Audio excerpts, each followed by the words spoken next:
मैं आपके सामने कुछ तथ्य बता देना चाहती हूं, क्योंकि इसको सिर्फ सरसरे तौर पर यह कह देना कि हम किसी रिपोर्ट के आधार पर यह बात कर रहे हैं, यह सर्वथा गलत है। हमने एक पैटर्न देखा है, उस पैटर्न को आपके सामने दो एग्जाम्पल्स जो रीसेंट है उससे बताया, ऐसे तमामों एग्जाम्पल्स हैं। इस देश के प्रधानमंत्री, और ये हमारा डेटा नहीं है, ये ट्विटर का डेटा है, इस देश के प्रधानमंत्री के 60% फॉलोअर्स जो हैं वो फर्जी हैं, इसके बारे में कोई चर्चा नहीं है। आईटी डिपार्टमेंट 60% इंस्टाग्राम पे इंडियन इन्फ्लुएंसर्स के लगभग 16 मिलियन खाते नकली हैं।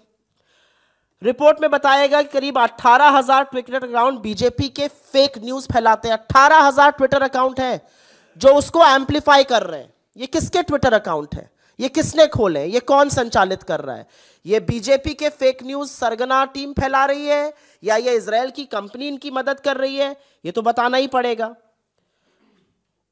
और सबसे बड़ी बात इसमें यह है, जो आपने पूछा हम क्या चाहते हैं, हम ये चाहते हैं कि सरकार अपनी चुप्पी तोड़े।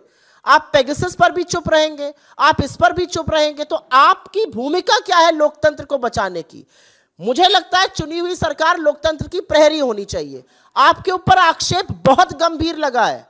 आपके ऊपर आक्षेप लगा है कि जिन 30 देशों में लोकतंत्र के साथ खिलवाड़ एक कंपनी कर रही है, उसमें से एक हिंदुस्तान भी है। हिंदुस्तान की सरकार के पास ये लिबर्टी नहीं है कि वो चुप रहे ना, ये लग्जरी है। हिंदुस्तान की सरकार को जवाब देना पड़ेगा, और जवाब इसलिए देना पड़ेगा क्योंकि फेक न्यूज फैलाने में ये एजेंसी भले आपकी मदद करे, फैलाने का काम आपका तंत्र भी उतना ही बखूबी से करता है।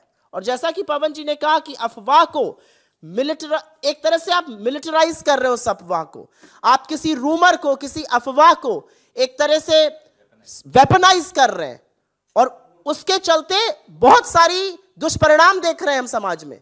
तो इस पर सवाल कैसे नहीं पूछा जाएगा? This impacts India's electoral process directly and there should be a probe.